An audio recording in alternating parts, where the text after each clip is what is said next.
Otherwise, his name does not figure anywhere. No, his name is there. His name is there. Okay. Yeah. So, Dr. Sinha, you are here? Yes, it's visible now. Absolutely. So, thank you, Dr. Sinha, for being with us. It is due to your leadership that we have been able to arrange a series of 3 lectures. The 4th one on different aspects of psychological problems precipitated by lockdown, and it is you who asked us to adduce and explicate the psychological crisis created by this lockdown, this corona threat. So, Dr. Sinha, I'm requesting you to please bless this effort of ours in which we have arranged series of lectures. Please continue to give your leadership in the same fashion, sir. Please, sir. Thank you, Dr. Dwivedi. Pleasure to be here. I'm sorry I am delayed by 2-3 minutes. Just for the information of my colleagues from college, there is a fire on in Ramlal Anand College statistics lab today. So we were slightly jilted and disturbed by that. So took me a few minutes extra to join you in. My apologies for that. Thank you for waiting. Good morning to all of you, and welcome to this session of Psychology Department. I'm extremely thankful to Nitika Kumar from MIT University, who has agreed to give today's talk to every one of us. I'm glad that the Psychology Department is active in every way to keep the mental health balanced. It's difficult to say that it is going to be extremely good because COVID is taking its own toll. Sometimes I also feel very I don't know, it's a very strange kind of feeling. I'm not overworked, certainly, being at home, but the different kind of environment all around is changing us in many ways, and most of us affecting us mentally, and therefore we need to keep up with everything. So, welcome to Arabhat College, Nitika ji, and thank you so much, we would like to, as much as we would like to welcome you physically to our college premises, the times are such that we have to meet over the web, but these have proved very fruitful. The department has already had 3 good interactions with our students and everybody, other faculty members and outside psychology. Those who take interest in psychology, the many other people, and I'm sure today's interaction that you are going to have will also prove fruitful in many ways to all of us. And so I welcome you to the RLA family, and once again to all my colleagues from Psychology Department led by Dr. Dwivedi. Thank you so much for being proactive and keeping in constant touch of the students. Good morning to you once again, all of you. Thank you. Thank you, sir. Thank you very much, sir. Thank you very much, sir. We already have heard Vastak, Dr. Cheng, Dr. Sushomi making presentations how to control, contain, or overcome the trauma precipitated by the lockdown. And now we have Dr. Nitika Kumar further making us aware of the said problem from a very different perspective. Dr. Nitika Kumar is a scholar of eminence. Her PhD thesis tries to apprehend the archetypal psyche of women in the context of our Indian culture. Exploration of the such subject is within the purview of the Jungian analytical psychology. She has been a senior research fellow at the Indian Council of Medical Research, and she is a member of the India Jung Foundation and has published many articles in the analytical psychology and international journals. She has taught in many different colleges of the University of Delhi. Right now, she is working as assistant professor in the MIT Institute of Psychology and Allied Science in Uttar Pradesh. Her research and teaching experience has mainly been in the area of Jungian analytical psychology, dream work, archetypal studies of stories, tales, and mythology. And her allied interest has been in counseling, personality studies, sociology, so on and so forth. So we are very honored Dr. Nitika Kumar to address us and enlighten us. Thank you very much. You are most welcome. Now I request Dr. Ravi Prasad to please take over and act as a moderator. And I welcome you all. Thank you. Thank you, sir. Very good afternoon, one and all. The series of talks that our Department of Psychology started, this is the 4th webinar today. And I would like to welcome you all on the virtual platform where we are going to listen today, Ms. Nitika Kumar, on very interesting topic, engaging the shadow in the times of Corona. Definitely, this will give us new approach to discourse upon the very pertinent topic of discussion. Before starting, I would like to request all the participants, while the discussion, you keep your microphone of your device on the silent mode. And if you have any question or query, you may write in the chat box after the talk. This meeting will end after 40 minutes, so you can log in with the same ID and password. Now, without any further delay, I would like to request our speaker guest, Ms. Nitika Kumar, to come on the virtual dais and share her views and ideas on the topic. Over to you, ma'am. All right. Thank you, Dr. Ravi, for the podium.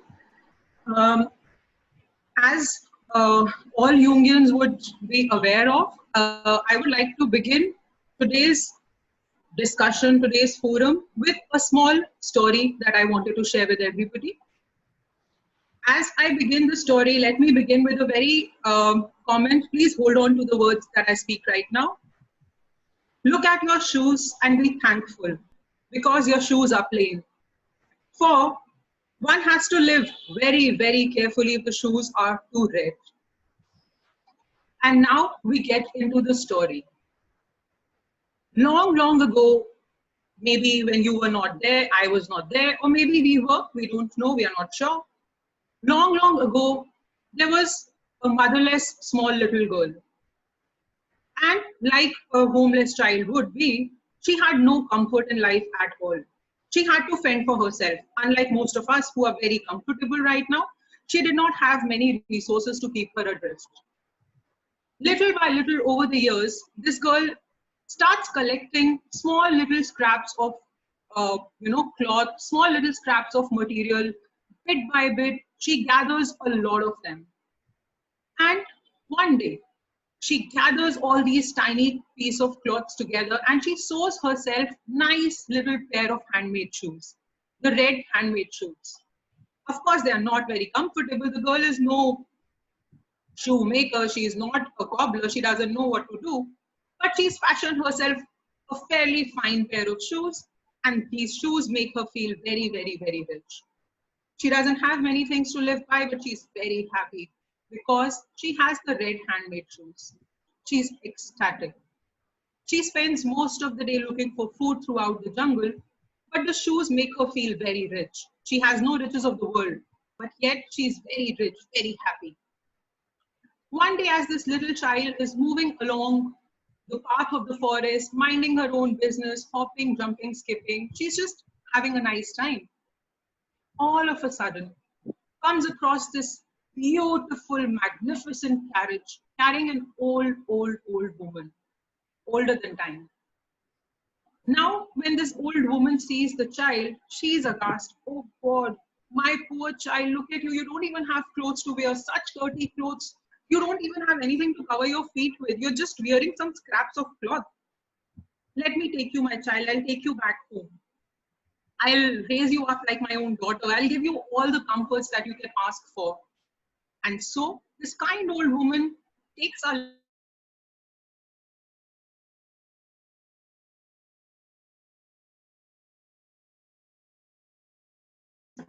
every comfort that the girl could have actually not even imagined perhaps.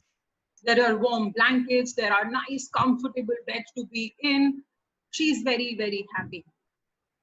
And now, over a period of time, what happens is the old woman gives her all the comfort. She gives her nice, clear, plain undergarments. She gives her nice little dress to live with, nice little shoes. The girl is happy for a while, but then one day she wakes up sad. She's missing her old red shoes. They were not brilliant, they were not spectacular, but they were hers. And she longs for them. So this little girl walks up to the old woman. Oh, where are my shoes? Please give me back my shoes. I want them. I want to see them. I haven't seen them in a long, long time. The old woman says, dear, those shoes were pathetic. They were so ugly, so torn out. Your clothes were dirty. I have burnt all of that away. You don't need them anymore. I have given you all the comforts. Why do you need those shoes? The girl is very sad. She doesn't know what to do. So the old kind woman says, all right, fine. Don't be sad. Let me take you to a cobbler. We'll get nice shoes for you. So she takes her to a cobbler, older than time, just like she was old. The cobbler shows her many shoes, but there are one particular pair of shoes that's on the top shelf that perhaps the child wasn't supposed to see. We don't know. But she looks at those shoes and she's like, ah, bright red shoes, obnoxiously red. So cherry red, red like strawberries, red like apples. She doesn't want any other shoes. I want those red, bright shoes.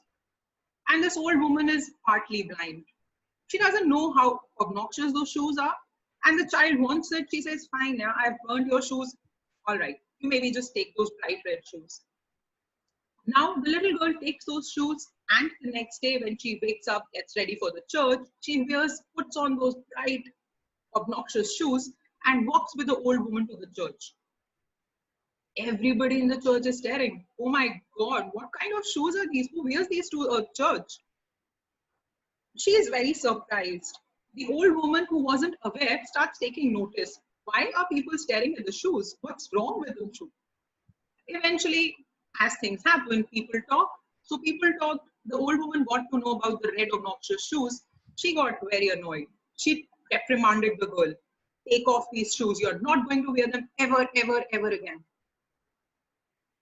So the poor little girl takes off the shoes, puts them away. But every single day, she goes and stares at the shoes that are again on the top shelf and she can't reach them. She goes and she silently stares on those shoes.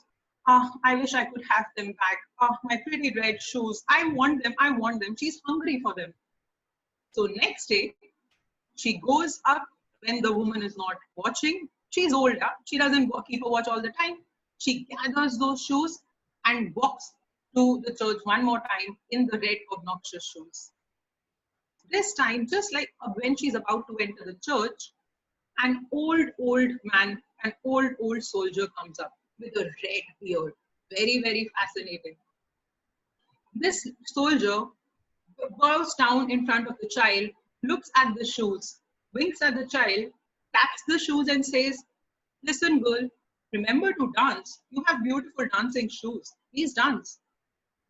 And then she goes in, forgets about it, but her feet are now itching. She wants to dance. She's overtaken by this strong urge to start dancing all of a sudden. And right after the service, there is, of course, a ball dance happening. She goes, the little girl now starts dancing. She doesn't know what is happening to her. She's just dancing and dancing and dancing out of control. She loves it. Now the old woman gets to see it. She's very worried. Oh my God, what's happening to the poor child? What is happening now? So the woman and the man who's driving the carriage now grab hold of the girl. They pull off the shoes. These are obnoxious shoes. What's happening? Why is this girl not stopping to dance? So they take off the shoes and again the shoes go back to the top shelf. No more picking up of the shoes, the girl is told. Not again. Now you're not going to do it. Over a period of time, the old woman gets older. She gets bedridden. She can't walk around anymore. And the girl now has her opportunity. Though the shoes made her dance, she loved them so much, she doesn't want to give them up. So now, one day, she sneaks right back into the room, goes to the top shelf, grabs hold of the shoes. She wears them again. And lo and behold, what happens? She starts dancing. She's dancing and dancing and dancing out of control. But now the girl starts to wonder, what's happening? I want to go left, the shoes are taking me right. I want to go forward, the shoes are taking me backwards. What's happening? And now it hits her, oh God, I can't control it any longer. What's happening? The shoes are doing their own drama. I can't stop it. And now this poor girl gets very, very worried. I don't know. I want to make it stop. Please make it stop. But the shoes don't stop. She's dancing and dancing and dancing. She crosses the old soldier. Remember the weird red beard? The old soldier looks at her, winks at her, and says, "Keep dancing, little girl, keep dancing." She wants to stop and she can't. So on and on and on, she dances for days and days at end. She's going thinner, her clothes are hanging onto her. She's losing everything that she had, but she can't stop dancing. She dances and dances and dances. And one day while dancing, she happens to come across an executioner, and she starts jumping up and down. "Oh, please take off these shoes. I want them off. I am tired. I am very, very, very tired." The executioner says, "Yes, I'm going to help you." He cuts off the laces of the shoe with the axe, thinking that they can be pulled off. Nothing works. The child is now very, very, very distressed. "I want these off. I have to have them stop. They has to stop. This has to stop." So now she begs the executioner, "Please just cut off my feet. Get these away from me. I cannot dance anymore. I don't want to dance anymore." And so the executioner helps the little girl out. He cuts off the feet. And now the sweet little girl is now feetless. She's a cripple. As she falls down to the floor, crippled, the feet and the shoes keep dancing and dancing, and they move farther and farther away into the meadows, into the wood, until we can't see the shoes any longer. And here ends the old Germanic fairy tale. Now the question is, when you and me are talking in the 21st century, why are we talking about this, handmade shoe girl? What's so important about it? Why should we be talking about her at all? The answer is, take a moment and reflect. You and me are this crippled girl. We are this girl who has created the handmade shoes. We are the girl who's lost the bright red shoes. We were addicted. We don't know it, or perhaps we've forgotten it. But all of us who are present in the room, and those who are outside are not listening, even they don't know. They are this handless, this feetless, poor little girl. How and why, we'll come to it. But before I go on further, I would want to take a very small break right now to give everybody a very, very small exercise. Not something that you have to respond back to me personally, but it's just for your own self-reflection. For a second, let's leave this girl. Let's forget that we are this girl, and come back to our own very personal everyday life and think about one very small thing.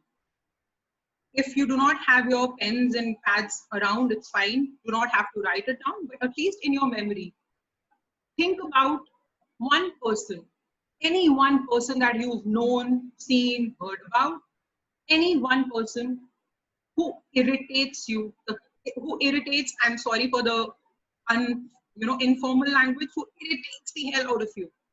That one person, or if you can't think of a person, think of a quality. Think of something that, oh, this thing I can make do with everything that a person has, but that if you have that one quality, I don't want to be anywhere near you. Take a moment and please reflect. At least have one quality to work with. That one person, that one thing that I really hate. It makes my guts wrench.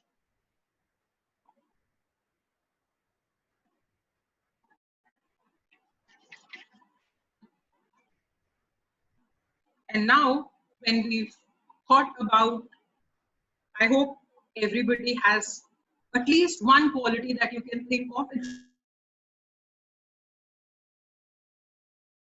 shouldn't be very hard. Having to think too hard means you're actually trying to meddle with what has come very naturally to you. Just stick with the first response. And of course, everybody is going to keep it with themselves. So no personal sharing happening. Just remember the first thing that came to your mind. Just stay with the first thing. That should work for now.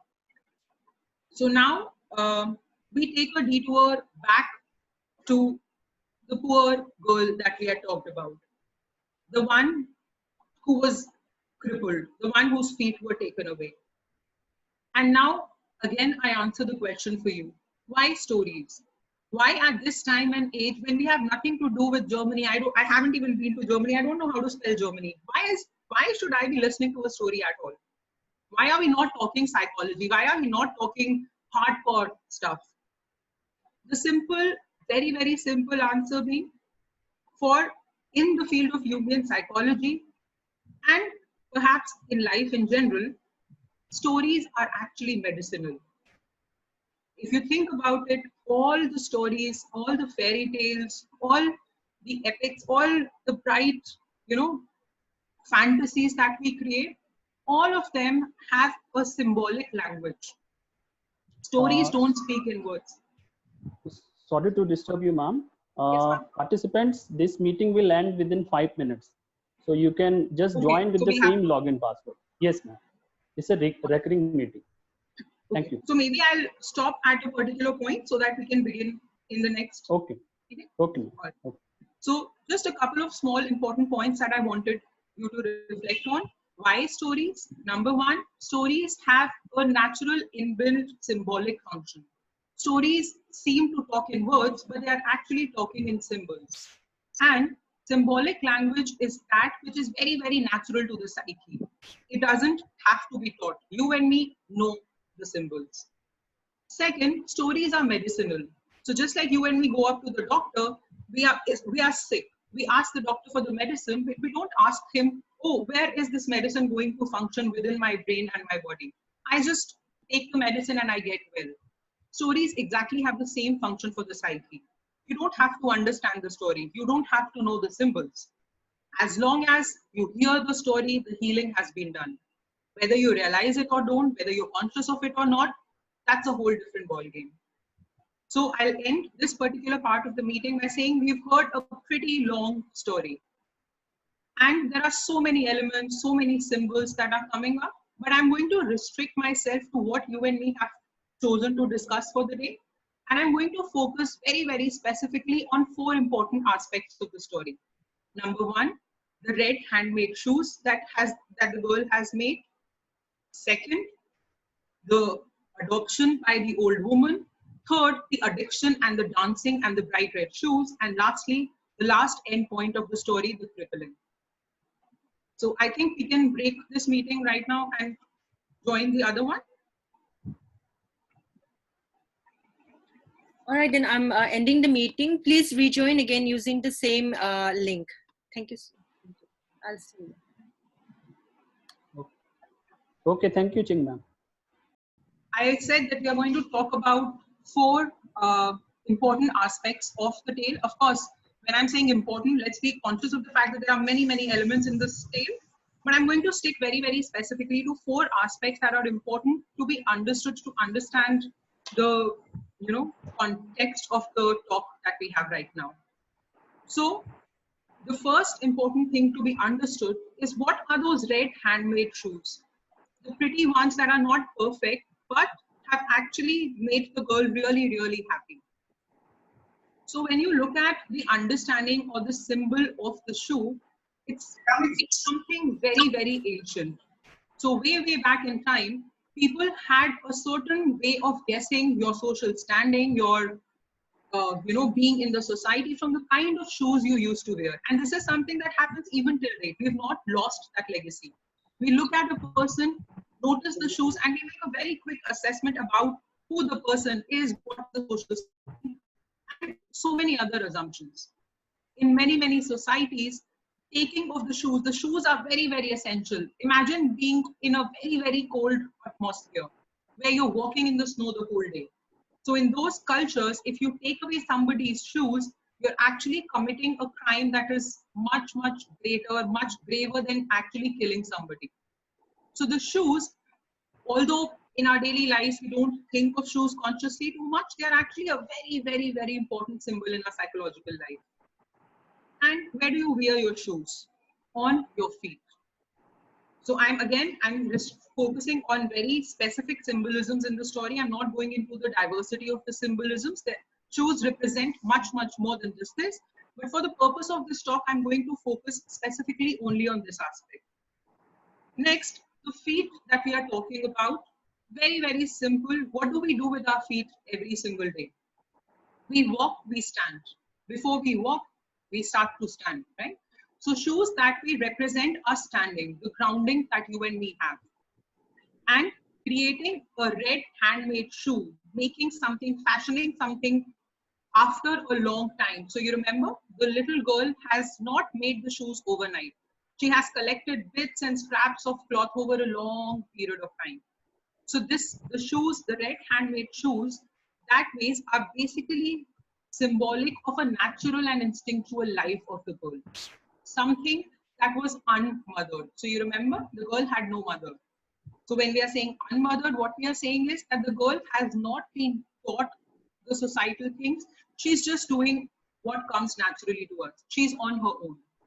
So the red handmade shoes are, and remember my previous comment, that you and me are that little feetless girl, the one who made the red handmade shoes.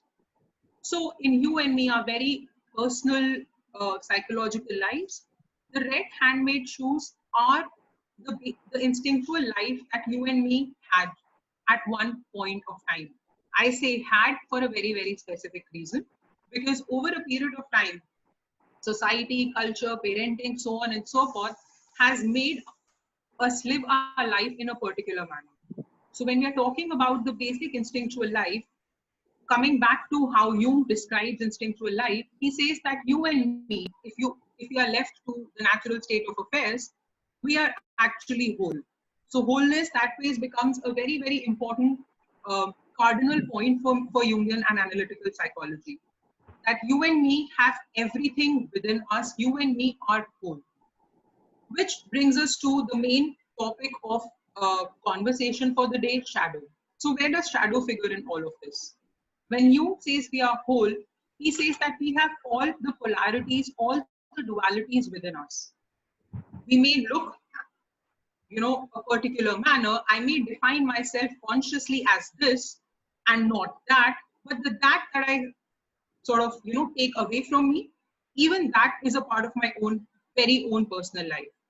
So I'll bring you down to very, very specific, understandings of what shadow is. So the first thing that we are trying to answer is, number one, what is shadow? The main thing that we had to talk about in the webinar today. And number two, where is shadow coming from? So the first important thing, what is shadow, is very, very simply understood when you and me look at the earth. So I'm using a lot of analogies to make the point that I'm raising. So right now it's day for you and me. The night has passed. However, at some different part of the globe, at the other side, it is still night. Because it's day for us, we can't assume that the night does not exist because I don't see it. Everything that has light will always cast a shadow.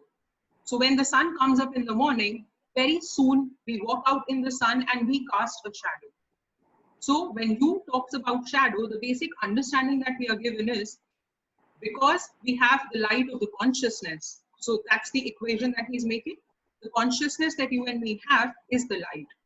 Because we have light, we will also have a shadow. So everything in me that is repressed, not acknowledged, not taken due account for, all of this becomes my shadow. Everything that I wanted to deny, it doesn't exist in me. Oh, I am this, I am not that. Those parts are not mine. All of these psychologically come under the purview of what is called the shadow. So Jung says that since you and me are whole, you and me cannot be without an iota of darkness or shadow. One cannot be substantial if one does not cast a shadow. One must have a dark side to be a whole. Therefore, my shadow is the darkness in me that I don't take account for. things that I don't want to believe exist in me. This is somebody else. This can't be me. I'm not that. I've never been that. Again, Jung says that everybody carries a shadow. And the less embodied it is in my individual consciousness, the blacker and denser the shadow is. Which simply translates into the idea, the more I deny, the more I suppress and repress various aspects or potentialities of my existence, everything that I repress in my conscious life gets subverted into my unconscious and convert into the shadow. Everything that is basically another way of understanding this could be everything that's actually the backside of my head. When I look at the mirror, I see only my face. I don't see what's at the back of my head. But the back of the head still exists. I can't will my way out of it. This, in a very, very simplistic manner, in a nutshell, this is what the shadow is. This is what the experience of the shadow is. I am carrying the back of my head. When I walk into the room, I just want to focus on how I'm presenting. I'm just, built in. I'm just very, very concerned about my face. How do I look? But I always carry the back of my head with me. I don't leave it at places because I want to. I don't see it, so maybe it's not there. So this is very, very, in a very, very simple manner, this is what the shadow is. Another way of referring to the shadow could be, these are the blind spots in my personality. So I don't see them. So even in the physical mechanism of the eye, there is a blind spot. There are things that I don't see. So the shadow, thereby psychologically, becomes everything in myself that I don't see, I don't acknowledge. Now, further, a very interesting metaphor that I had pulled up from Jung's original works, he says, just because we can't see something, we can't assume that it doesn't exist. So he gives a very beautiful analogy. Imagine there is a big, beautiful window in my room, and there is a river flowing by. Now, I don't like rivers too much. So if I were to continue believing that because I don't like the river, let me close my windows, let me think that the river is not there, the river will not be willed out of existence. And it will have consequences for me to close my eyes and pretend that there is no river. What if tomorrow the waters overflow? They will destroy my whole garden. They will destroy all the plantations that I've put out beautifully outside my house. Because I closed the windows and I started pretending, oh, there is no river. Because I can't see a river, there is no river. Exactly the same case with the shadow. Just because I don't see it doesn't mean that it doesn't exist. Rather, on the contrary, believing that there is no shadow because I don't see it will have consequences. Because sooner or later, the shadow is going to creep up. It's going to take hold of you. And we'll come to that a little while later. And another reason, a very, very interesting argument that a Jungian scholar gives is, so why unlike some of the schools of psychology that talk about, man is essentially a good human being, he has all the good potentials, why is Jung having a pessimistic view of people? Why is he saying that, oh, you are dark, you are dense also? The simple reason being, he says, all right, so if we are all beautiful and good and inherently good, because that's how everybody perceives themselves, right? That I'm a good person. I want good things for everybody. So the question comes to our mind, if we are really that good, if all of us are beautiful, wonderful people that we believe ourselves to be, why do we have a police happening around us? Why do we have police? Why do we have, courts of law? Why do we have nations and boundaries and rules and regulations? Why can't we just do away with it? We can't. We won't. So we might want to say that, oh, we need rules for those. So we are a society of 100 people. We need rules for those 10 erratic people, those 10 bad people who do everything. They loot and kill and murder. That's not really the truth, is it? That's not really the truth. Do we have society for those 10 people, or do we have society for all of us? And if we have a society, if we have rules, there is something in human nature that wants to be ruled upon. If we leave it, pretend it's not there, it won't solve the purpose. Which rushes us to the second question. So why would we have a shadow? What are the areas in my life that will, convert into a shadow? What will what in my personal life is actually contributing to the development of a shadow. Again, there are many reasons. We would have to have, multiple lectures to just talk about the shadow. I'm just compiling all the things together, giving you certain pointers to think about. There are definitely more sources. So one of the interesting ideas that, Anthony Stevens, who's a Jungian scholar, he says that one of the reasons, one of the areas why the shadow comes up in the first place is because of something called moral tropism. So moral tropism basically is an idea that human beings are born with a basic sense of good and bad. Even if nobody were to teach us, we have this basic sort of, tendency to go very polar. Things are good and things are bad. Right? We associate ourselves to one of the two poles. And this is something that comes naturally to us. And with this basic inherent idea of good and bad, the idea of taking everything that is good and rejecting everything that is bad also is inbuilt in us.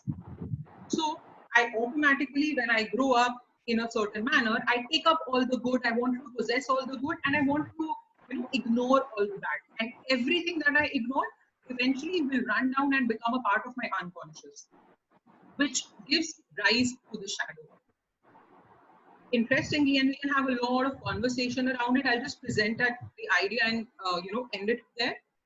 Culture is a very important point from where the shadow erupts, because just like we are born with a basic propensity for good and bad, every culture has a definition of good and bad, a certain sense of preached morality, and that morality tells us, all right, do this, be this, but don't do that, do not be that. And all the do not, should not, must not, ought not, all of these eventually gets repressed into the unconscious and take on the form of the shadow. So now we are coming to an understanding that the shadow is everything that I'm relegating in the background, everything that I don't want to think about, talk about, or discuss about. And by extension of the thought, if culture is, leading to a creation of a shadow in me, so is parenting. Because parents are going to give you rules and regulations. Parents will tell you, okay, this is something that you can do, and this is something that you cannot do, so on and so forth. Perfectionism is a very important area which gives rise to a dense shadow. When I'm trying to be too good, too perfect, I'm trying to control too many things, too much of perfectionism will automatically lead to too much of shadow. Then again, a very interesting point for how and where the shadow is coming up from is my own conscious insight into my nature. So the more things I am unaware of, the denser my shadow becomes, because these are things that I'm not aware of. I'm pushing down into my unconscious. However, at this point, something very important to be understood is that I'm constantly using the term dark for shadow, right? Please, I hope you've noticed the fact. I am not talking about negative. I am not talking about bad. I'm only saying dark. And something that's very important for you and me to understand is that darkness doesn't necessarily translate into the bad. Darkness that transforms is also the darkness that transcends, and darkness that takes us down is the same darkness that will take us up. Right? By this extension, what I'm asserting is that when you understand, when you try to think about the shadow, it is not necessarily, when I'm saying the repressed, the first automatic thought that comes to our mind is, okay, so all the bad things in me are my shadow. That is not the case. How will we, try to understand somebody who's an evil person on the outside? Right? So for an evil person, quote unquote evil person, again, everything open to discussion, but just stay with the thought for a while. So a quote unquote evil person is on the conscious side of it, very bad, doing all bad things, looting people, murdering, so on and so forth. The unrealized aspect of this person is actually good, because I'm living out the bad. So what I'm not living out, what I am relegating into the background is basically the light, the good things. When I say light here, I'm talking about the goodness. Right? So this gives us a very important understanding that shadow, like all other things. So remember when I say that Jungian psychology talks about wholeness. So the archetype of the shadow is also a whole. The shadow has the good and the bad parts as well, which can be roughly talked about as the positive aspects of the shadow and the negative aspects of the shadow. So a very, very simplistic, again, nothing in psyche is simple, leave alone, anything else, nothing is that simple, but to bring it down to a very simple assertion, what we are saying is that for a quote unquote good person, the shadow will become more and more negative. For a quote unquote evil, bad person, the shadow will become more and more good and, fruitful, if we have to say it. Again, I'll read a small quote by Edwin Moore, which is very, very fascinating for me. He says that the unfulfilled desires of the virtuous are evil.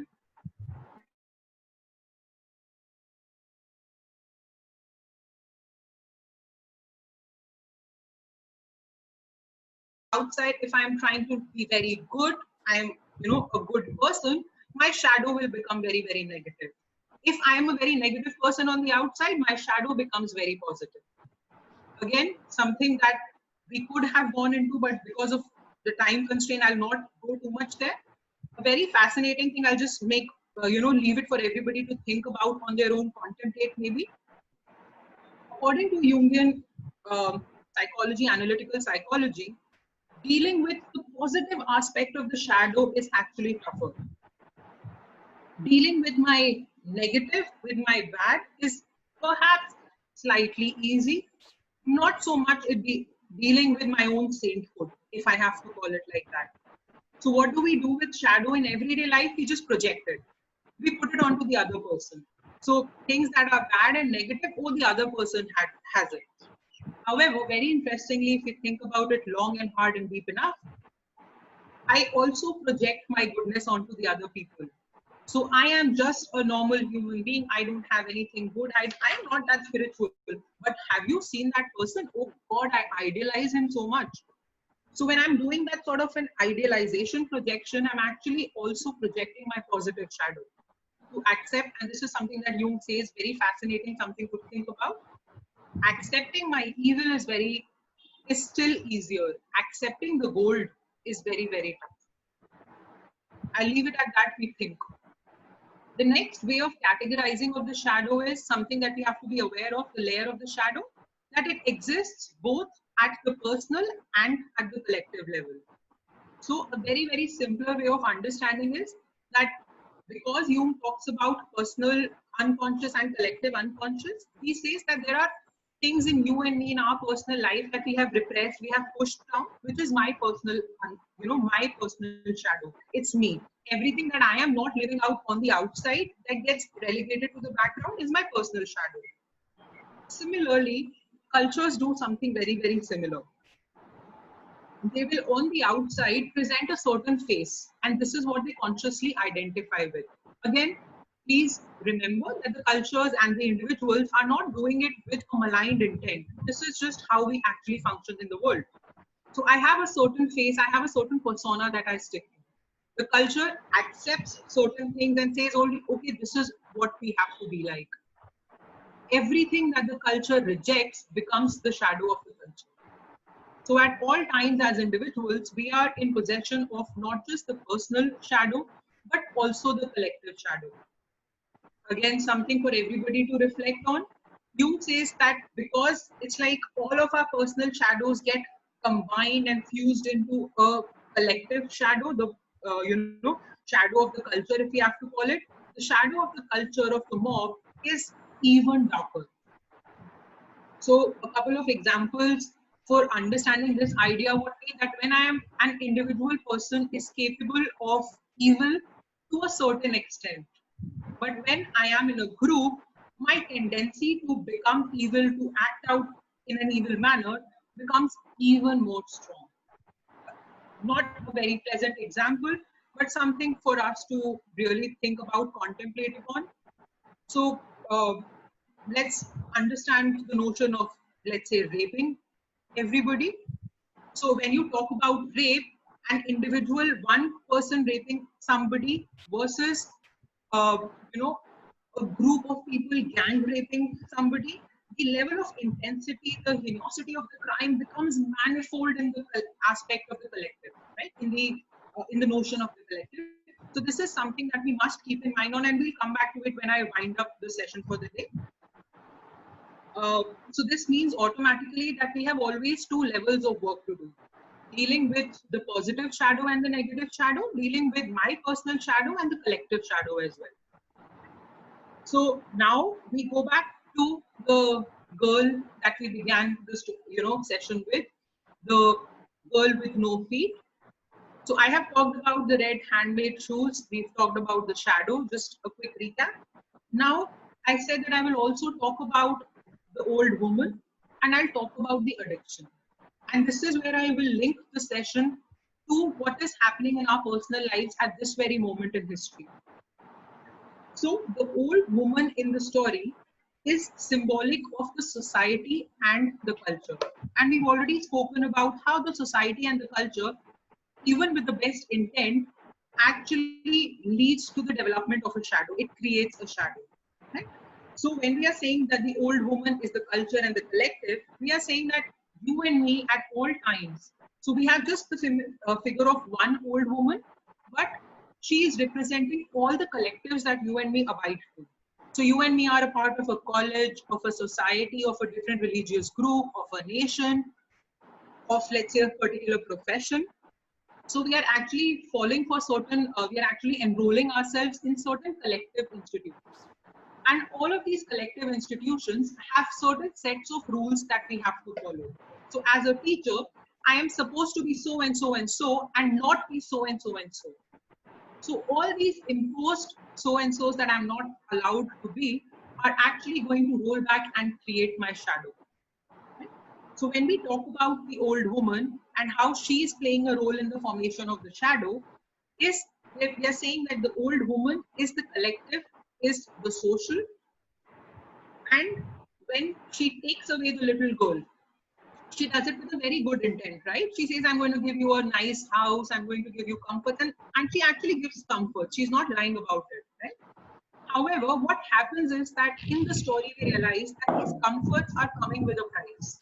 Nothing good in life is going to come without you having to pay a price. And what is the price that this girl has to pay for the comfort? She will be taken away from the red handmade shoes. She will be taken further and further away from my natural, instinctive life, which we've already asserted is the wholeness, is the light and the dark together. Right? So what we are saying is, again, let me make a very important comment here. I am not asserting, and Jungian psychology is not asserting that, there should be no culture, there should be no society, there should be no rules. But what we are saying is, even with the culture and the society and the rules and the dichotomies, I need to ensure that the red handmade shoes are not thrown away and burnt. I need to bring them and let them survive and sustain in the house of the old woman. And we'll come to it in a bit. So again, just like everything has two sides to the story, the old woman, the aspect of oldness, of collectivity, again has two aspects. So on one hand, you and me will say, oh, old is gold. Very common assertion. However, when the old and the gold becomes rigid, too firm, not willing to change, it becomes the other. So when things that should be fluid, should be warm, should be moving, when they become stuck and they become very rigid. And you and me can think of so many examples where the collective becomes very, very rigid. In the story, this rigidity is something that will come forth, because the woman, how the old woman deals with the red handmade shoes, she will just burn them away. She'll throw away the clothes, remove all aspects of natural life, things that were very, very natural for the girl. And if you were listening to the story carefully, there is a lot of old in the story. There is the old woman, the old cobbler, the old man with the red beard, the soldier. So there are many, many elements that talk about the rigidity of the old and how that plays on the psyche of the person. Again, what happens is that accepting of the new life for this little girl is something that looks very comfortable, but it is not natural. Because her natural life was the one where she could wear shoes, but she could skip and hop and be very, very, childlike. Something that I missed speaking about in the beginning when I was narrating the story. When the girl is brought to the house of the old woman, she is told to be now a good girl. Sit at one place, be very prim and proper. So a very common imagery that comes to my mind is that of Titanic. So you remember there's one particular scene where this main protagonist is standing and she's being fitted into a very, very tight corset by the old woman. And then again, we have this image of a very young girl sitting on a table and the mother is reprimanding her, oh, sit like a lady, you little girl. Why are you behaving like this? Be very prim and be very proper. Okay? So this being too prim, too proper aspect that comes to this little girl in the house of the old mother is actually creating problem. Because she is not natural anymore. She has been made into something that she was not initially. The next important thing that we come to in the story, the third aspect of the story now, are addictions. So what is the result of this little girl getting the comfort of the house? She gets the right, bright red, obnoxious shoes. But those shoes are actually leading her into addiction. Right? Once she wears the shoes will make her dance and dance and dance to her own tunes. So it's like some sort of a compensation happening where because the old, handmade shoes have been completely burned away. The way of dealing with it was very, very strong. The addictions become very, very, very prominent. So something, because I've already said that you and me are, the small little girl, you and me are also actually addicted to a lot many things. And now I bring you to the very present particular situation that we are talking about. So what is it in the modern society? And I'm making it very, very specific for us. What is in the current modern specific society that is addictive? Simple answer, most of it. How do you define a modern 21st century life? We have technology, we have, comforts, we have ease to travel. So anytime I want to travel to whatever part of the world, I just need some amount of, money in my bank balance. I'll just book a flight and I'll be on my way. And all of these aspects are addictions that we give into. The story eventually tells us that these addictions will have a consequence. And the consequence for the little girl is something that's very, very, very, severe. That is of the feet being severed, the feet being cut off at the executioner's house, the crippling that happens with the girl. So I will speak about the crippling in very, very specifically the present context. And why? Because even though this is the end of the story, we have to be conscious and aware of the fact that this ending is actually more important for us, because fairy tales are very neat, they are very crisp, they begin and they end at a certain point. So it's a 10-page fairy tale. But our life is not that neat. We are multi-volume people. I end with one chapter, one phase of my life, then I bring the other phase. So for you and me very personally, our lives do not end with the crippling. And the very simple understanding being, more than ever in history, you and me are crippled right now. Like this, more than any other phase in the world, in the history of time for you and me, for as long as we walk the earth, this exactly is the phase. That's why I made the initial assertion that this is exactly the time where the crippling has actually stopped us. It has. And how is that crippling happening? Sir, I can see that this meeting has to end in 7 minutes. Should we reconnect for another meeting? Otherwise, this last section is a different, would that work? We will reconnect. Yes, I think because the last section will go in a flow, so that will be better. Yes. Okay, ma'am, as you want. Disconnect it and then reconnect it. Yes, Correct. Ching ma'am, please disconnect it and reconnect it.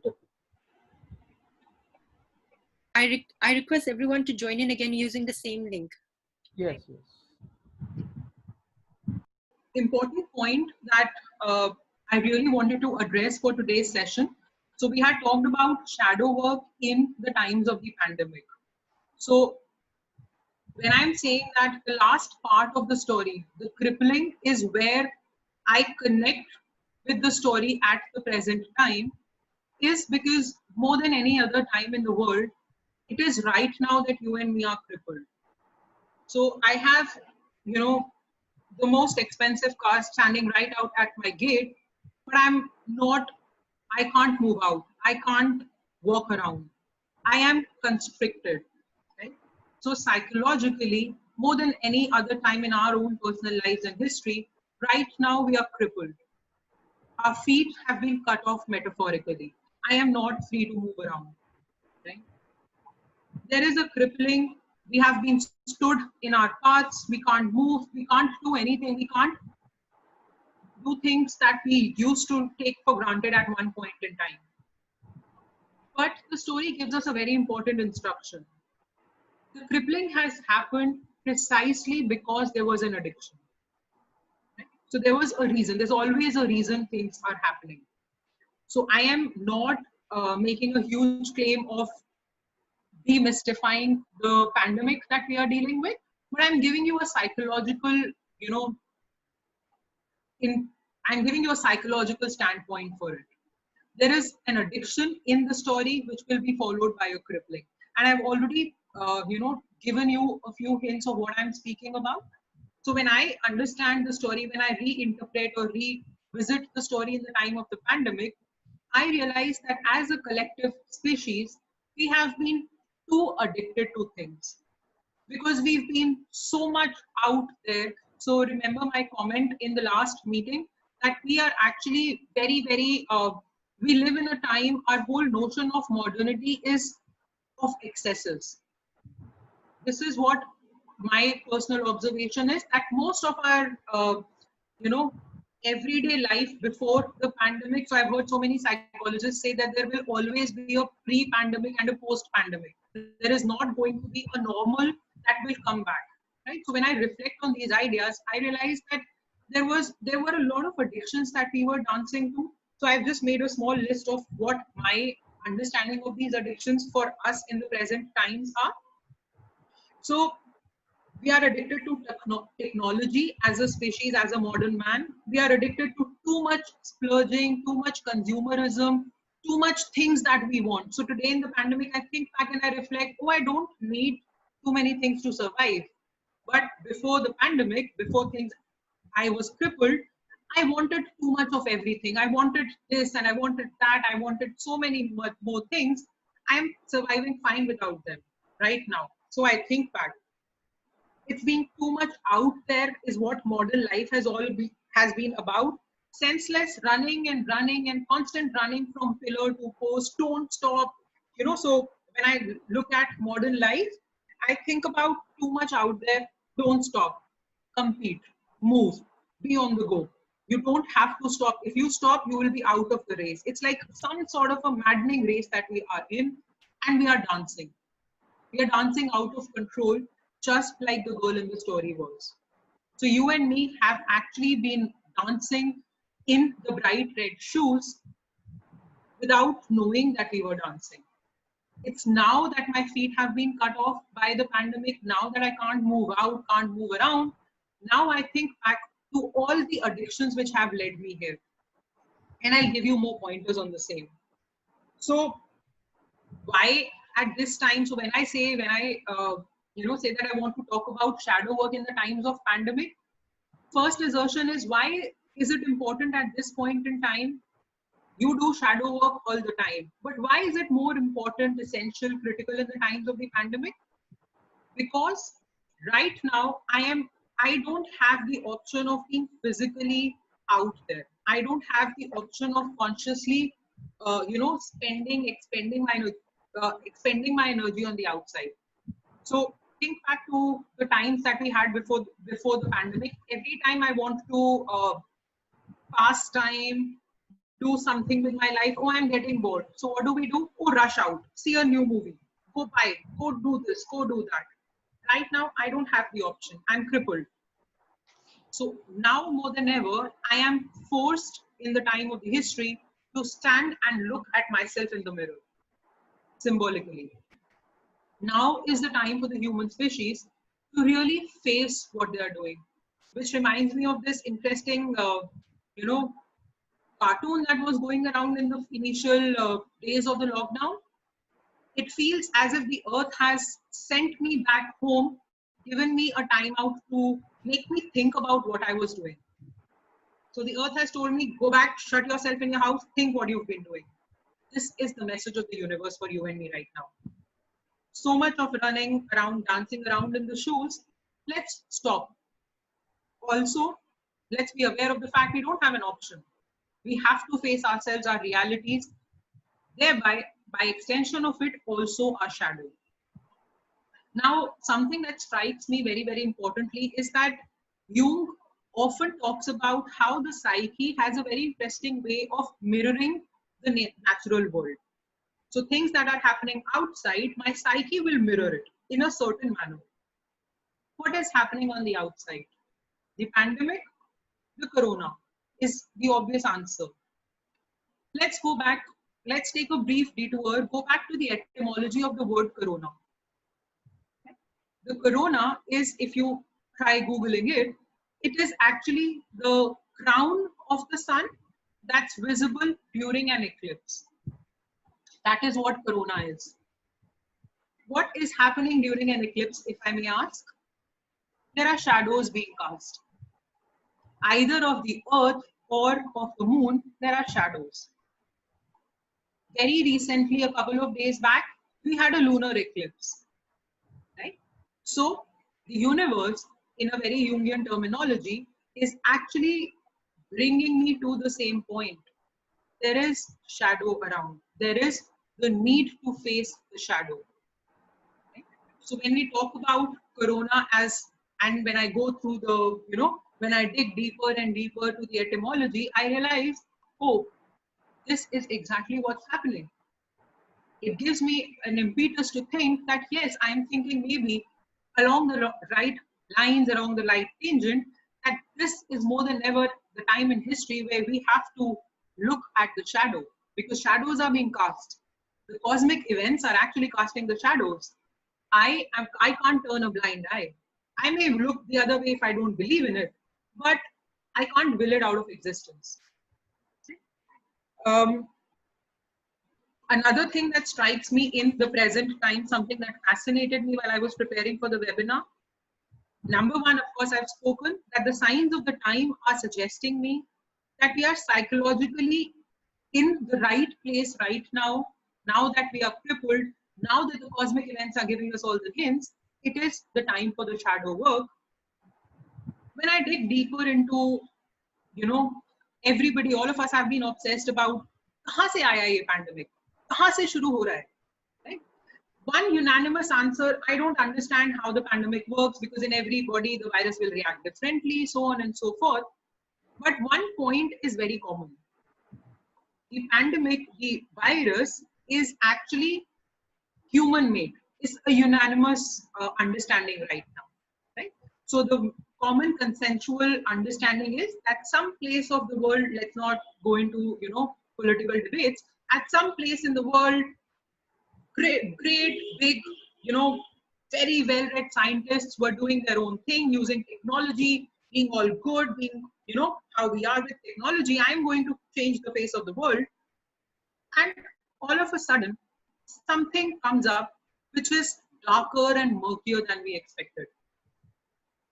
Which leads me to believe, and it's something that everybody is free to think about, isn't the pandemic also a shadow of the technology that we have? We try and maddeningly, we dance around technology, we bring out all, see, with technology, life is so easy. I don't have to do anything. I'll just sit here, book my tickets, I take a virtual tour of it wherever I want to in the world. I use technology as if it was my servant. And it makes me feel very, very pleasured. However, the pandemic is actually the unrealized aspect of this own technology that has crept up, which is a very, very important point for you and me, because psychologically, this is exactly how the shadow behaves. If I don't accept it, if I don't let in smaller aspects, amounts of it over a period of time, one day it will take me by surprise. It will stand me in my tracks. It will,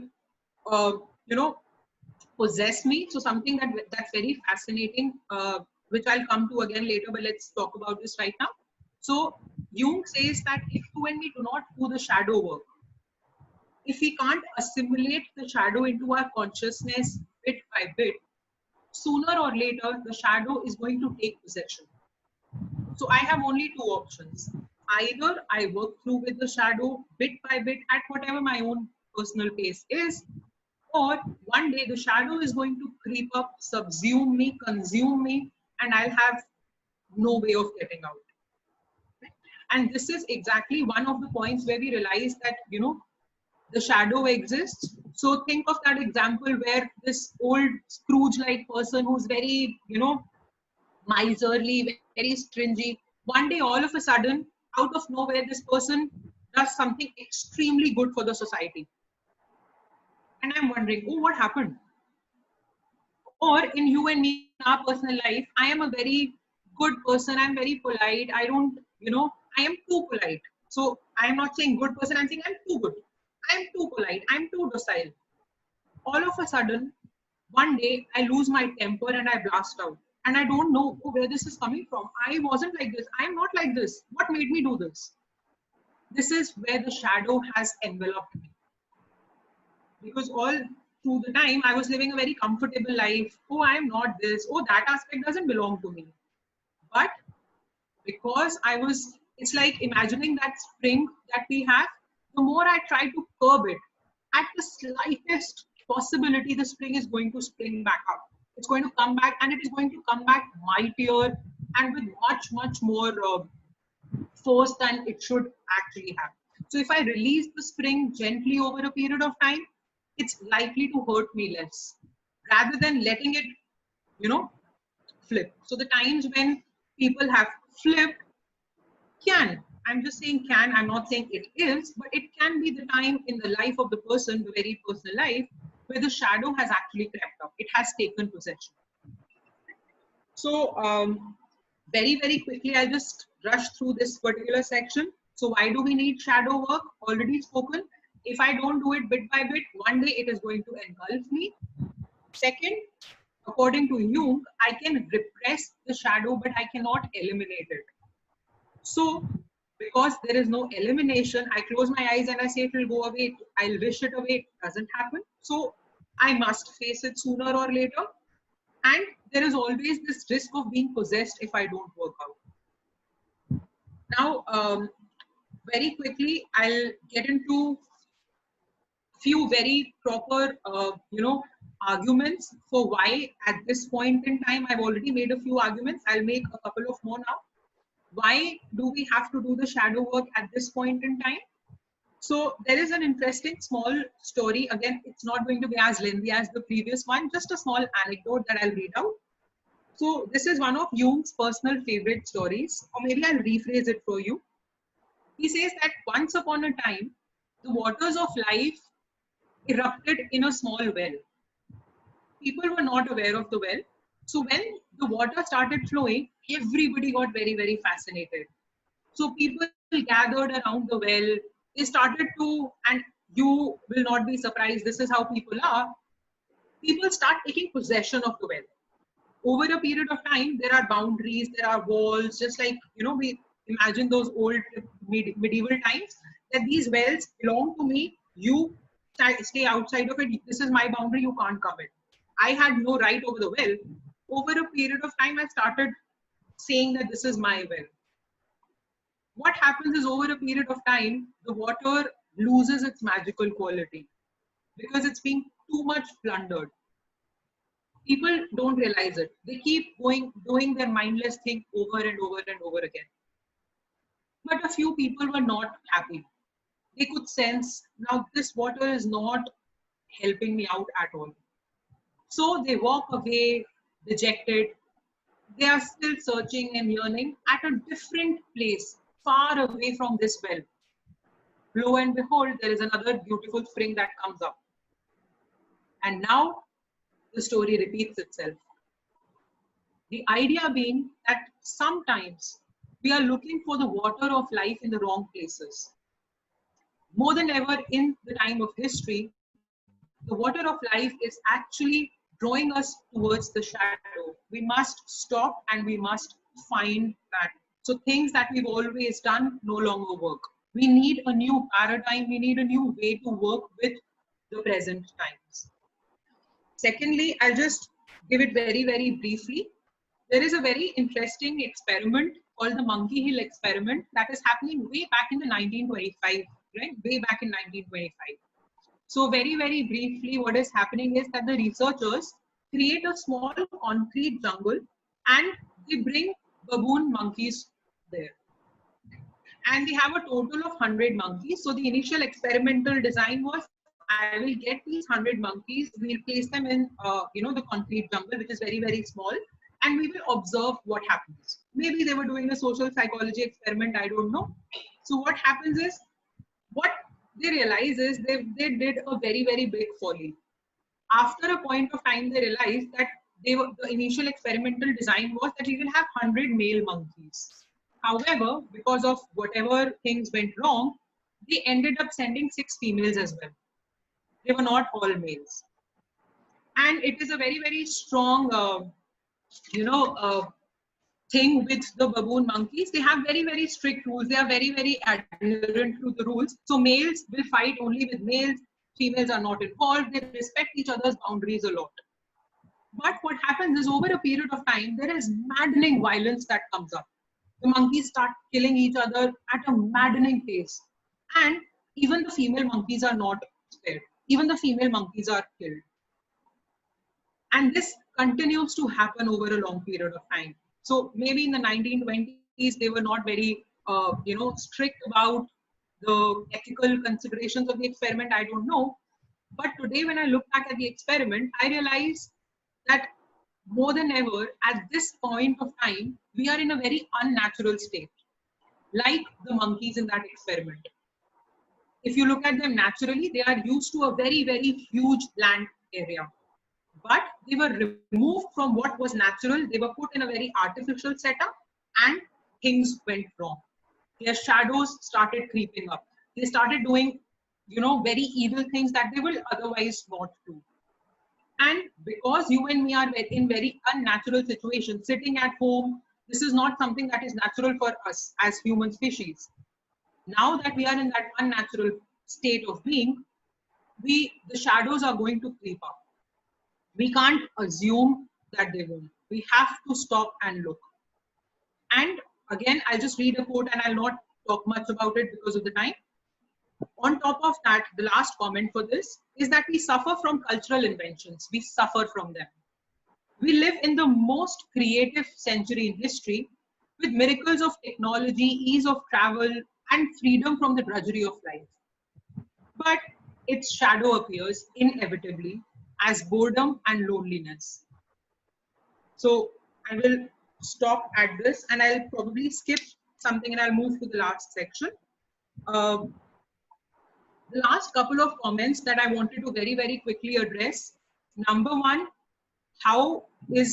what is my shadow and how do I deal with it? Something that I'm sure is going to come up in the queries if I don't answer it for you. So the first question, very, very simply, is number one, because you and me are different people. So, for example, when the sun is out there, not all objects will cast the same shadow. A ball will have a different shadow than a person. As a person, the shadow that I cast in the sun is going to be different from the shadow that you are going to cast.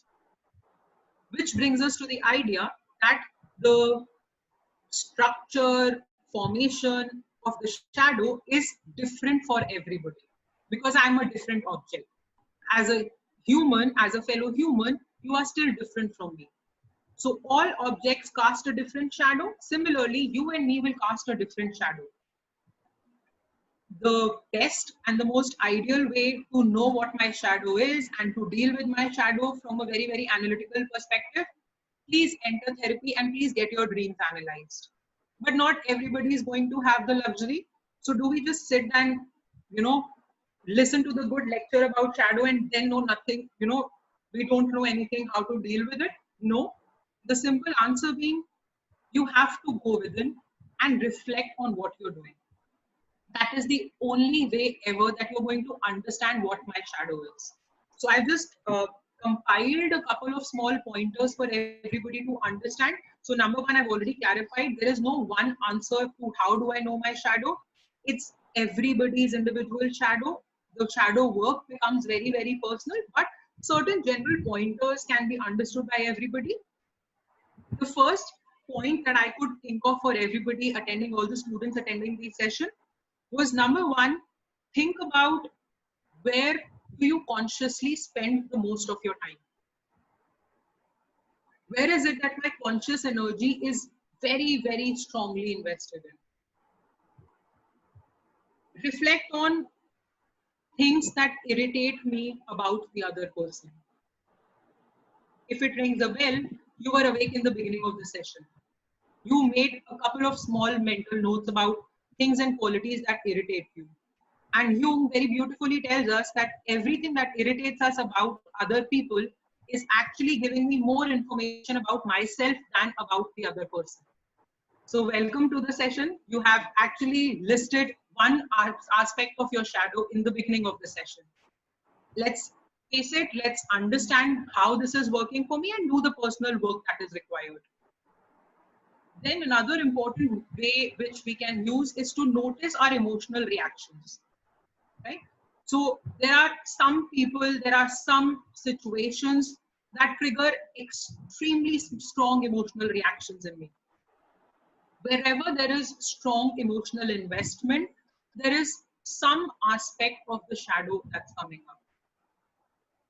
Another quick way, this again, I would not recommend, trying self-analysis or trying to interpret your dreams yourself without having the, training for it. But if in your dreams you see somebody who you do not actually like, oh, I hate this person, I don't know, but this person is coming up in my dreams in some form, it's actually hinting towards my shadow. However, very important, please make a note of it. In my dreams, my shadow will always be of the same gender and often the same contemporary age. So somebody my age I really dislike, but that person creeps up in my dream. I don't have to be trained in dream analysis to at least start reflecting, oh, what are the qualities of this person that I don't like? And this person has crept up in my dreams, which means that she or he, depending on the gender, is actually a part of my own psyche.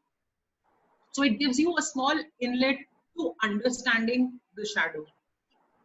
Again, working on your split. So if you identify yourself consciously as a too good person, notice your qualities.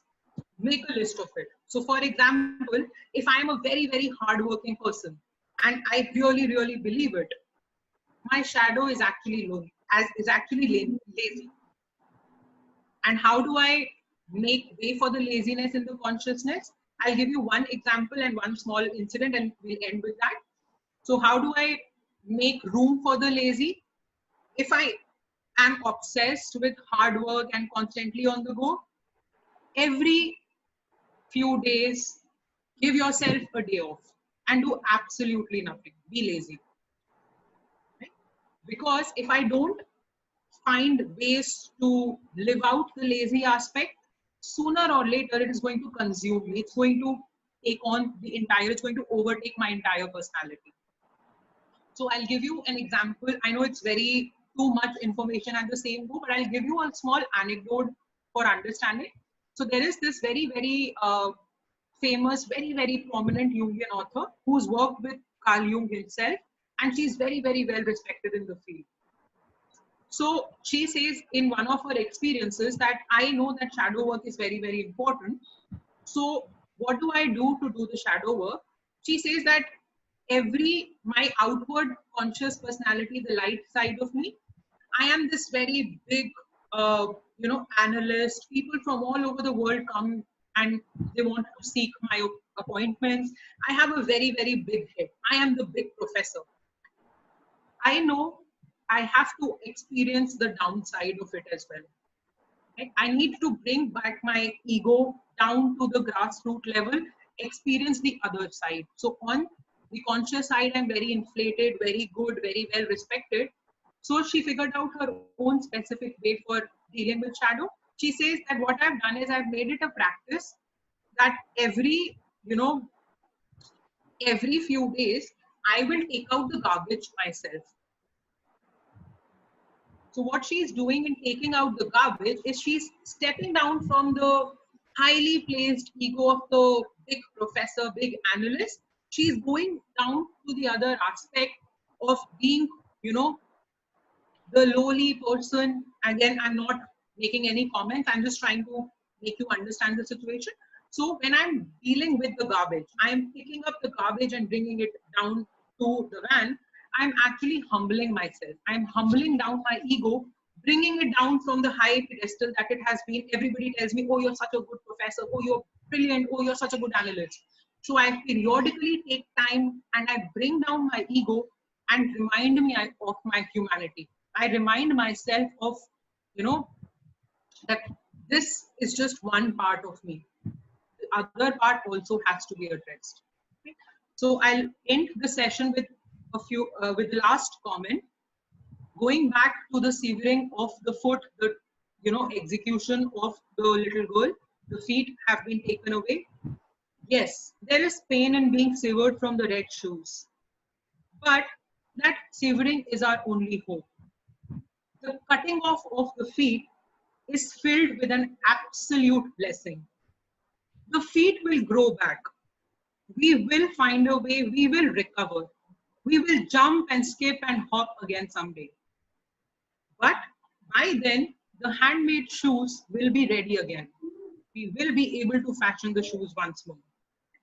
We will slip into the marvel that we could have been so lucky that we got another chance. So thank you so much for your patience.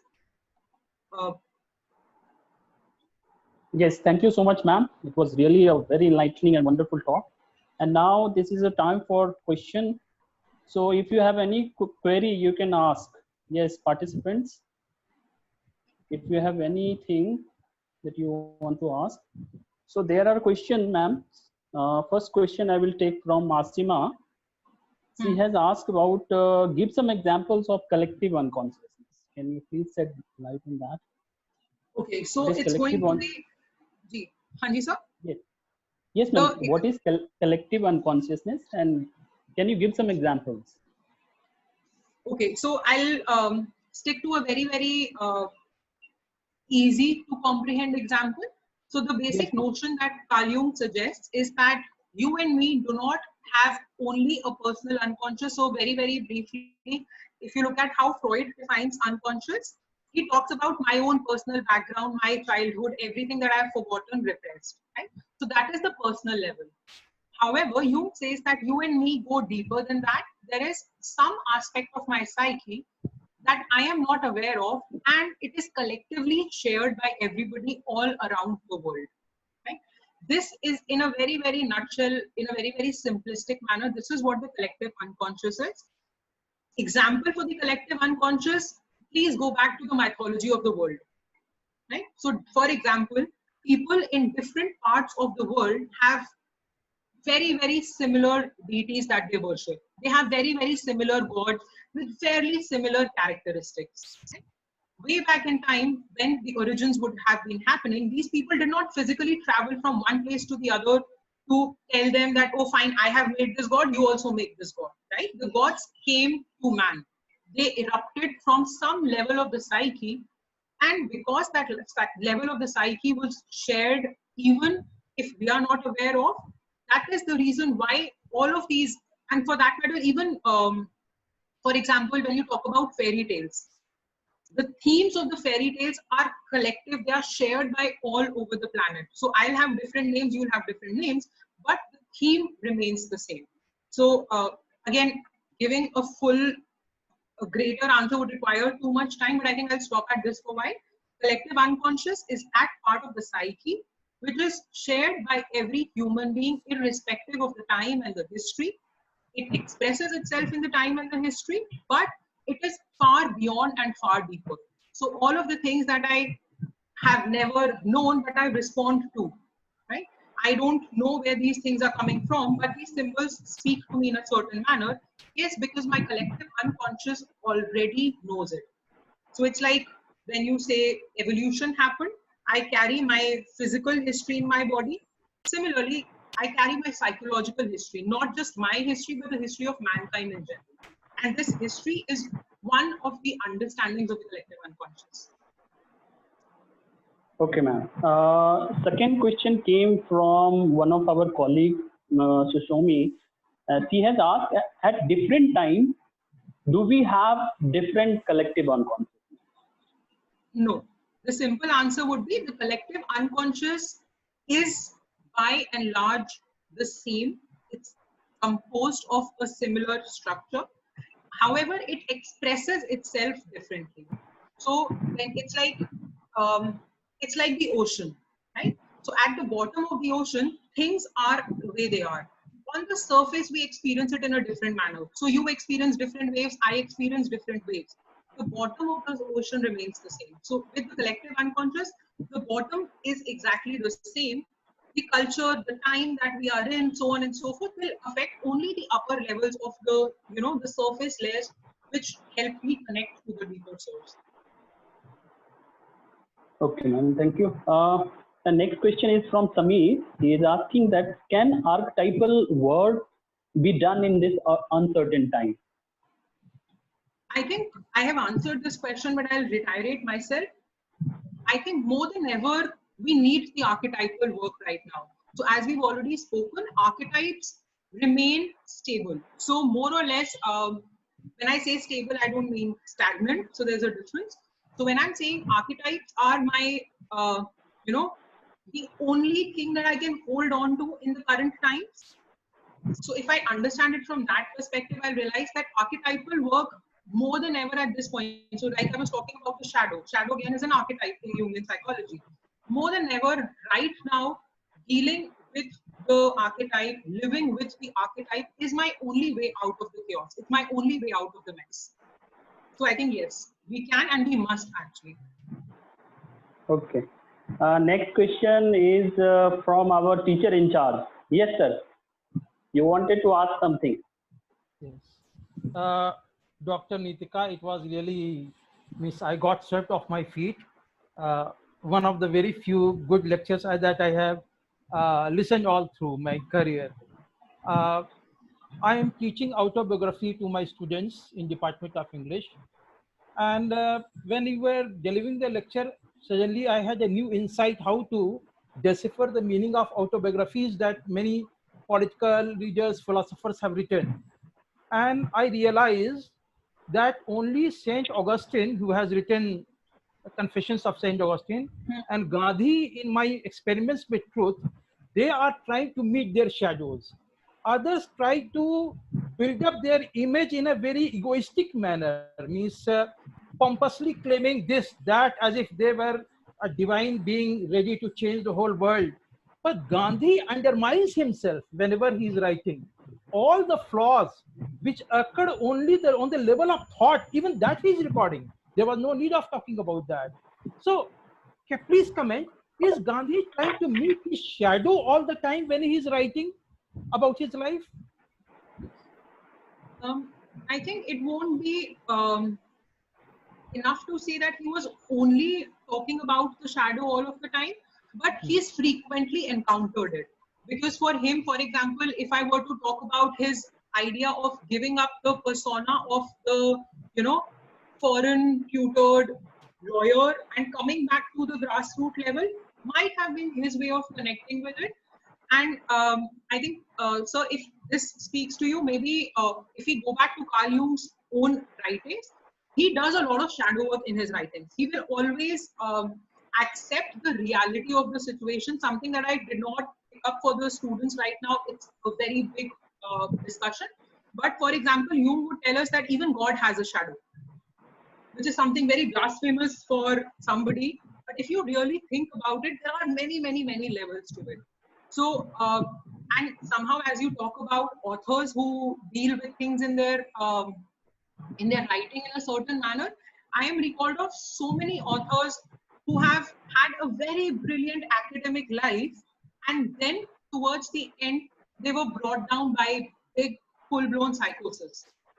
When they were not doing, so I'm not asserting that only because shadow work was not happening that this happened, but it was definitely a contributor. For example, if you talk about Nietzsche, he's having a specific life, right?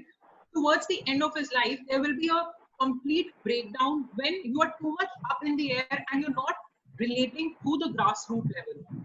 So being all up there, it's like you will be pulled down by the archetypal world that, listen, look at the other side. So when you maintain that balance, a very interesting analogy that I had skipped during the class, during the lecture, was that of a seesaw. So when you have a seesaw, both sides need to be balanced. If one side is very heavy, it will ultimately lead to a breakdown, which is how a psyche works. If I am only feeding one aspect of it, sooner or later the burden will be too much, and the break is about to happen. So that's why Jung says that every time this side is getting heavier, please do something for this side as well. There's less than a minute left, Ravi sir. Yes, ma'am. We have only 1 minute left. So can we move to the next meeting?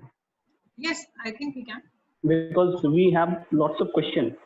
All right, we can join back for the next meeting. Yes, sir. Okay. Yes, ma'am. Please do the next meeting. Schedule the next meeting.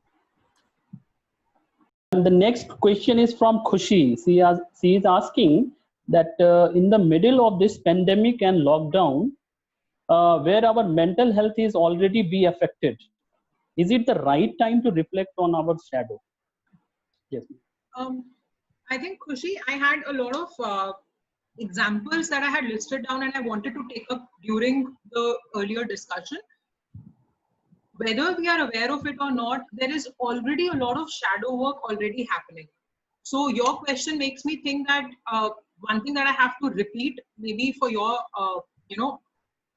note one more time, is that the shadow is, we are saying the shadow is dark, but it is not necessarily the negative and the bad, right? So shadow work would require me to sort of, create a wholeness to my personality. So yes, I do believe that even one of the reasons why the mental health, one of the reasons, again, one of the perspectives, not the entire discussion, but one of the reasons why I experience my mental health has been compromised is because I am not experiencing a unity. There are too many fragmentations, and I'm not discrediting the actual impact, the stress that it is leading. But what I'm saying is that shadow work is something that has to be continuous at all times, because this helps you strengthen or make the personality firm. For example, this is something that I had put down in my notes, but I did not share during the session. For example, I am amazed at how the entire social media is flooded with, so many experiments with cooking and in the kitchen. And I'm going to use this in a very, very specific context. Please stay with the context that I'm talking about. So, quote unquote, the modern woman, the image of the modern woman of the day is somebody who's very career oriented, out there, looking after, having a job, doing certain things. So most of the millennial women, and I'm not generalizing, I'm not saying there are no other possibilities, I'm just talking about the generic thing that comes at the back of my head.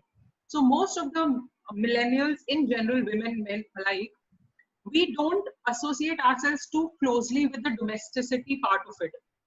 So I know of so many of the modern age couples for whom life is all about partying, moving around, doing this, doing that. Barely anything is ever cooked in their kitchens. Today, more than ever, people are going back to the kitchens. People are cooking up various things. Again, there are many, many perspectives to it. But one of the ways in which I personally understand this idea also is that this is nothing but the shadow work that's happening. In my everyday life, I am actually living out only one image, one persona of the career man or the career woman who has nothing to do with the home. The home is the, it's something else. It's not something that I need to partake in. But now, when I'm actually feeding that aspect of me, when a woman who's outwardly, let's stick to that particular woman who's been out there doing all, only the professional front, nothing, I don't know how to cook things. Now I'm investing more and more time and effort and energy into feeding that part of me as well. So the shadow work is happening. The problem is that if you go back to the monkey experiment, the monkey hill that I was talking about earlier, if I do not pay attention, if I don't understand the shadow, it is going to overtake me. And right now, I am in an unnatural environment. The shadow is fed with more and more and more energy. If I don't give it a general outlet, a general expression bit by bit, it's going to sooner or later envelop and engulf me. So the answer would be yes, it is a good time to, at least there is never a bad time for self-work.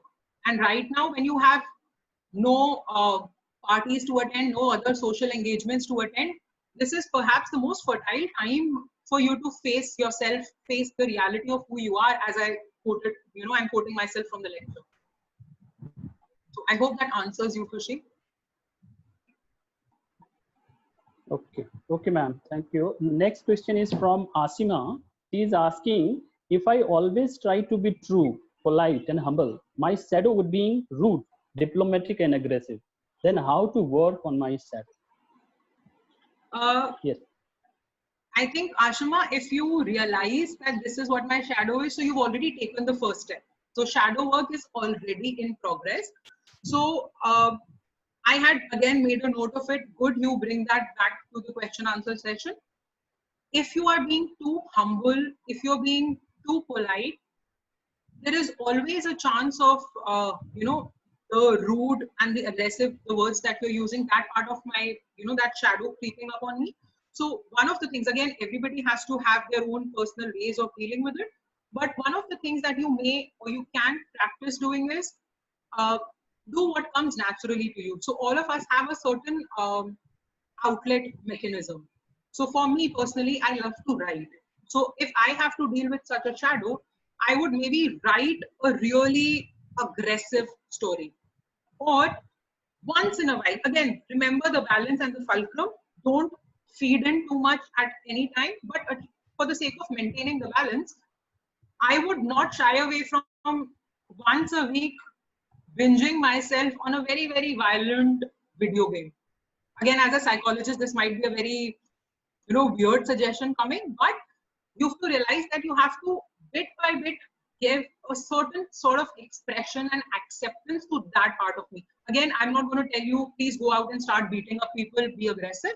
But one of the ways is, doing something, maybe paint if you don't want to write, maybe paint, indulge in a violent video game, but make sure that that pent up aggression or that aggressive shadow is expressed. It seeks expression in a more, in a manner that you can actually control and still deal with it and have an expression of some sort. Okay. Next question is from Astha Rathod. She is asking, can engaging in paraphilia be possibly a portrayal of their dark self? Yes, ma'am. Can you reflect on this? Yes, it can be. See, there are no generic answers to what can or cannot be the dark self. So remember the analogy of the object and the shadow. The shadow is going to be very, very personal. There can be no specific answer. So you would have to talk about who is this person who is engaging in paraphilia. Like it might be that I am consciously I'm actually accepting of myself in that manner. I say that yes, this is who I am. This is what I do. So in that case, it's not my shadow. It's only an expression of who I am. But for somebody who presents a different persona and then this is happening, then the dynamic would change a little. So again, we'll have to go back to the person. We'll have to go back and assess the object for an answer. I think if I add to what you're saying, I think it would be a case of the shadow overtaking the persona. Like, yeah. Yes, the similar question she has asked again.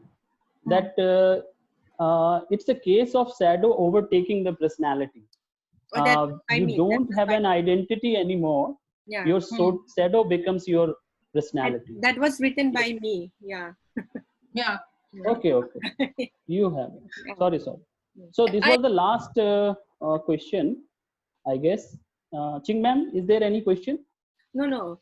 There is no question as such. But then the talk that she gave, it reminded me of one quote by one line by Carl Jung, if I may add. It's from the Yes, Red yes. Book. It's like the image of God cast a shadow as great as itself. So it reminded me of that line. So the bigger you are, the bigger your ego is, the greater your shadow is. So, yeah, that's all. Okay. What Okay, was the so- name? What was the name of the disciple of Jung who worked on what you call shadow or something like that? So this is one incident mentioned by Dr. Mary Louise von Franz. Okay. So she's a prominent Jungian author and analyst who's worked with Jung for a long time. So Oh, yeah. Good. Thank you. Okay, so thank you so much, ma'am. It's the time to just wind up. So first of all, I would like to thank Ms. Nitika for her wonderful talk. It was extremely informative and in a very lucid manner, she discussed the topic. Because many times, either it's very difficult to understand our dark side or we don't want to understand it. If we really, ignoring our darkness, it will not just vanish. It will reappear in crisis time. So we are facing a crisis time. Why we are facing this, like we are feeling we are crippled off? Because I think we have developed lots of addiction. The most important addiction we can say, the social media addiction or smartphone addiction. So I think this, this corona is the dark side of our whole humanity. Now we have faced it. We have to face it because we have disturbed the nature, and now nature is casting a shadow on all of us. I am sure that all the participants must have gained a lot from this, discussion. There was very few that who have expertise in Jungian school of thought, and ma'am has really, did justice with the topic. I would like to thank also our principal, sir, Dr. Manoj Sinha, for his kind consent to organize this talk. Sincere gratitude towards our teacher in charge, Dr. Rajesh Dwivedi, and all my colleagues for their support, especially Ching ma'am for her effort to, organize this talk. Also, I would like to thank all the participants for listening patiently and asking wonderful questions. So thank you so much. So with this, I am formally announced end of this webinar. Thank you so much, ma'am. thank you, sir.